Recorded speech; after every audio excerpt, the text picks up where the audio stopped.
Fifth, outliving your money during retirement. Every survey tells us that the fear of outliving their money is number one with baby boomers. And if you ask me, that fear should strike a chord with everyone that has a qualified plan. If you save $1 million and retire at age 65, that's pretty good if you only plan on living until you're about 70 or 75 and don't have any significant medical issues. But how do you stretch $1 million or whatever amount you have saved for 15, 20, or 30 years, especially given the increase in the cost of living and the likelihood of needing specialized care if you do end up living into your late 80s or 90s? Not to worry if you ride the jet plane of retirement savings vehicles. When structured and funded properly, it'll keep on paying and paying and paying all through your 70s, 80s, 90s, and even beyond that if you're lucky enough to hit 100. You're more likely to hit 100 if you aren't stressed out over money. Time to get on board. And that's not everything. There's more than just tax advantages. We'll cover those in just a minute. But first, why don't we clear up that question I know you have? What's the catch? Okay.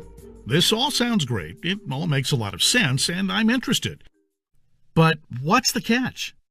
We all know that anything that sounds too good to be true probably is. I hear you. Between Enron, Bernie Madoff, and the great stock market meltdowns of the 2000s, now that's enough to make any rational person nervous. So a healthy dose of cynicism, skepticism, or both is not only understandable, it's just plain smart. But those who do not learn history are doomed to repeat it, and those who do not learn the truth about qualified plans are doomed to fall behind.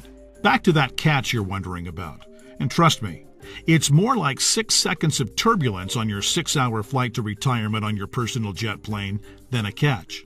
Remember, different isn't always better, but better is always different. Just because you've never heard of this before doesn't mean that it doesn't exist. Doesn't mean that hundreds of thousands of people aren't already using it. And doesn't mean that all of the advantages that we've talked about so far aren't absolutely real and just waiting for you. So here's the 6 seconds of turbulence. Per the IRS's rules, you must use after-tax dollars to pay for your luxury jet plane. The IRS won't let you deduct the amount of the contribution to your qualified plan from this year's taxes like you're used to doing. You have to fund your flight with after-tax dollars. That means if you were to contribute $6,000 this year to an IRA versus the jet plane of retirement savings vehicles, you'd in reality pay an extra $2,000 in taxes this year, assuming a 33% tax bracket. If you're in a lower tax bracket, naturally your tax savings would be less. That sounds like a drawback, right?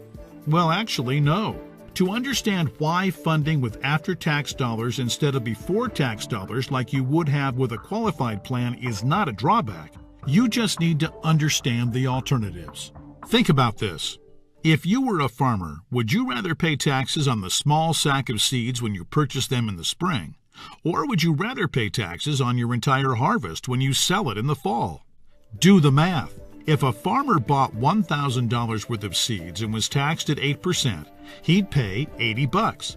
But if the farmer planted those seeds and paid the same 8% on a $50,000 harvest, he'd pay $4,000 in taxes. 80 versus 4,000. That's 50 times the amount of taxes paid. The same rationale applies to your retirement savings. In fact, the amount of money you save on upfront taxes with a qualified plan, remember, you'd save $2,000 in taxes by making a $6,000 contribution into a qualified plan, okay? Will almost certainly be dwarfed to the taxes you'd pay at retirement, to the tune of 10 times, at least.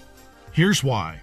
If your $6,000 grows to $100,000 over the course of the next 30 years, remember the magic of compound interest? This is very reasonable. You'll pay at least $33,000 in taxes on the harvest. We already talked about this earlier. That's $33,000 straight to the IRS, right when you need it the most. Would you rather pay $2,000 in taxes today, or at least $33,000 in taxes later? It's as simple as the seed or the harvest. I've said it once and I'll say it again. No wonder the IRS loves qualified plans so much.